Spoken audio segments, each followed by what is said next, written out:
Hey guys, welcome to TRD Reloading. I am the Reloader Dude. Today we're going to continue with our beginning series on loading 223. We have the turret press set up on our inline fabrications mount. Okay, over here we have our turret head. Okay, this is a neat little holding device for all those that have the Lee turrets. Let me see if I can get it up here. Watch. You just take it out. It's pretty simple. What these are just PVC caps, is what they are. 3-inch PVC caps. The Lee turret sits right in there, works excellent. $2 or $3. Okay, so we're going to put the turret head onto the press.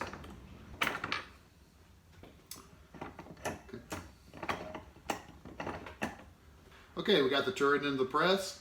I've already set up the dies. However, we're going to go through each one of the dies on the reloading process so you all can see it.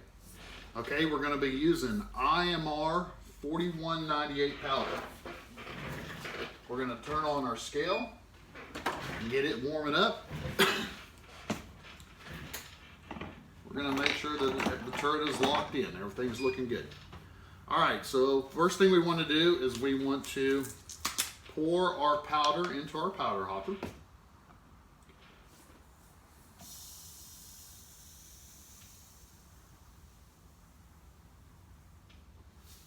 Okay, put the lid back on. One powder on the desk at one time or on your bench at one time.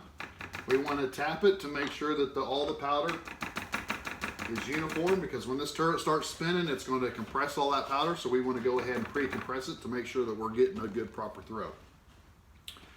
Okay, the first first die I have set up on here does not come with the Ultimate Reloader kit. This is the 223 Ultimate Reloader Kit from Lee. All right, this kit has a full length resizing die, a neck sizing die, a bullet seating die, and what they call a factory crimp die. It does not come with the first die that I have in this turret. The first die that I have in this turret is a bullet case mouth expanding die. So what the first die does is it expands the case mouth. This is not necessarily an item that you have to have, but I would recommend it. It does make it easier to seat your bullets. Depending on the bullet you're using, you may have to expand the case. On a lot of your full metal jackets, you do not, but sometimes you still do on those as well. Okay? The way I set up this die is I put a case into my shell holder. I run the case all the way up. I screw the die down until it just kisses the case. Then on top of you have what I call a fine adjustment knob. That fine adjustment knob allows you to put the bell onto the case. Too much bell, you'll expand the case so much that it'll be just unusable. It'll be ununiformed. So when you set up this die, you got to take it slow and you got to go slow. In truth, when I was setting up this die, I run 2 cases. Their mouth was expanded too much. I thought it was kind of close, and it wasn't. On 223 cases, the mouth of the case is so narrow, so thin, that when you run that up there, you'll think you're just kissing it. In reality, you're already actually expanded it. Okay, so that's the die that I have in the first stage, and it is from Lee. The next die I have in the turret press is a Lee powder throw die. Okay, the kit does not come with that. However, it's inexpensive to purchase. I also have the Lee drum powder measure on top of it.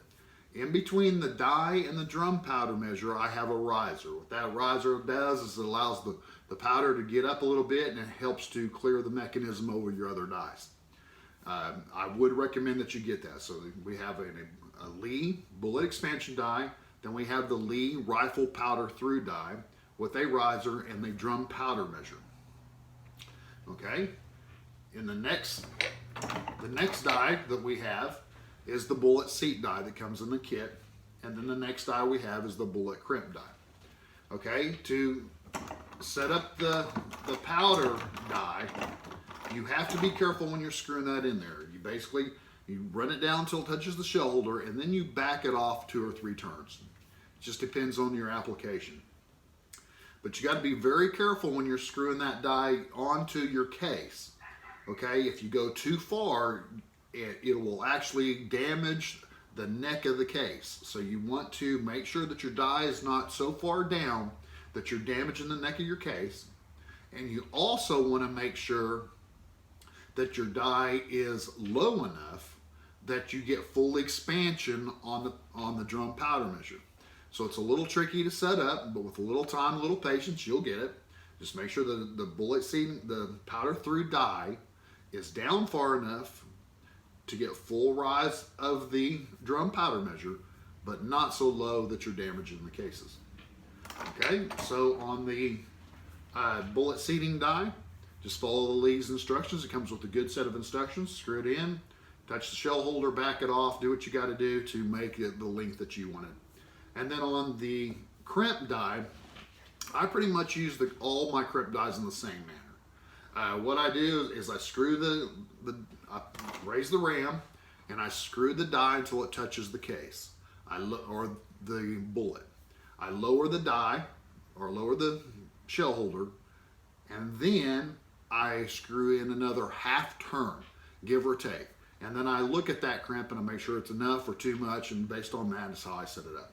So it's real simple to set up. You just have basically follow the Lee instructions. All this comes with the Lee kit, and the other dies that do not also have instructions. Just set them up per the instructions and you'll be fine. All right, so the first thing that we're going to do is we're going to come to the neck expansion die. And the reason I have to do that is because I am loading cast bullets from Lee. So we're using Lee cast bullets. These bullets have been gas checked, powder coated, and sized to .224 diameter. Okay, so to get those to go in the case without damaging the case or having lead shaved off the side of the bullet itself, we have to expand the neck. Okay, so once the neck is expanded, you want to get a bullet and you want to check it to make absolutely sure that the bullet goes into the case enough that you're not going to shave lead and stuff. All right, then after that we have to prime it, and then we throw the powder and add the crimp. All right, so there we go. From there we're going to add our primer. Okay, I'm just going to pour these out on the bench here, or on the desk, so we have a few primers. All right, Lee has the powder auto primer or the primer system on the press. I have never liked that. I've always just picked them up by my fingers, stuck them in a little priming system that Lee has. It goes in pretty easy, pretty simple. People will tell you don't want to get oils from your hands and stuff on the primers. You don't want to get dirt in your primers and stuff like that. That's all true. This is just the way I do it. Okay, so then I seat the primer. And because we went ahead and we swaged this brass and made the primer pockets where it didn't have a crimped in primer anymore, the small rifle primer just went right in. Okay, on the powder, there's a lot of different ways to set up your powder. I run it up in there and throw the powder. Because we just added powder to this, I'm going to go ahead and I'm going to do it a couple times to make absolutely sure that the powder is going through the drum powder measure appropriately. Okay? And it is. All right, so then we're going to come back here, and this is an important step that I see a lot of people that struggle with this, and I understand it, but I think that sometimes people just make it too hard. Okay, on the powder, and this should be a separate video probably. On the powder, don't just throw one charge. On the drum powder measure, I like to throw 5 charges, and on the other type powder throwers, I like to throw 10 charges, and then I weigh it. All your scales are plus or minus 1/10 of a grain. So if you just throw 1 and you're off 1/10 of the grain, you're going to get frustrated trying to dial it in. But if you throw 5 and you divide it, or even 10 and divide it, you'll actually come out with a more consistent number, and you'll know exactly what kind of powder you're throwing. All right, so there's one.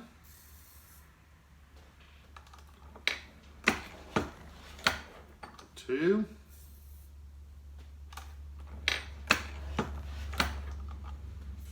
Three.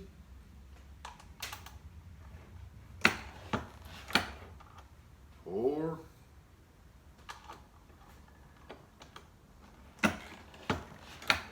And five. Okay, so now we did 5 charges into our case, and then we're going to weigh that. Okay, that comes to 90.8. So if we take the 90.8 divided by 5, it gives us 18.16, and I'm going for 18 grains. So that's pretty close. Now this powder is a long stick powder, so sometimes through a drum powder measure, it doesn't come out consistently. It's close enough for me. It's been within 1/10 of a grain plus or minus either way, and this is just fun shooting practice ammo, so it works just fine. All right, so I throw my powder. Okay, we're gonna check and make sure that the case has powder, which it does. Okay. Then we're going to get one of our Lee cast bullets, and we're going to seat it, and then we're going to crimp it. And that's all it is to loading a 223 Remington. All right, so we're going to do another. Remember the first die, I expand the case mouth. Then I add a primer, seat the primer, add the powder, good. Add the bullet, always check and make sure there's powder in the case, add the bullet, and crimp the bullet. All right, so there's another one. And here we're gonna go ahead and we're gonna do one more. First thing we're gonna do is expand the mouth, then we're gonna add a primer. We're going to add the powder. We're going to check to make sure the powder's in the case. We're going to get one of our Lee homegrown 55 grain bullets. We're going to seat it, and then we're going to crimp it. Okay, we're going to do another just for good measure. We're going to expand the case mouth, add the primer, add the powder, check the powder, add the bullet, crimp the bullet. So that's why I like the Lee setup. All right, so it's simple to use, it works great. There's especially for cast bullets. Now I will have a lot of people, or I've had a lot of people in the past, and I'm gonna try not to make this a rant video, ask me, well, why do I use that powder? I just like it. I can throw 18 grains, as you can see. I don't have to throw 25 or 30 grains to make it work. It works great. It gets me the velocities that I want. And it's just a good all-around powder. It works great. You know, 1.5 inch MOA is more than good enough for these cast bullets. This machine will run them through there, and it works great. And you're gonna see a theme coming through here that the reason I got the Lee was to run all my cast bullets. So all the cast bullets that I make myself and powder coat, I'm gonna have a Lee turret set up for it where I can just come out here, everything's already set up, and basically forget it. And you need to check and make sure things are still working right. And I'm just going to make ammo. All right, guys, I appreciate you watching. That's it in a nutshell. It's just that simple. All right, guys, thanks for watching.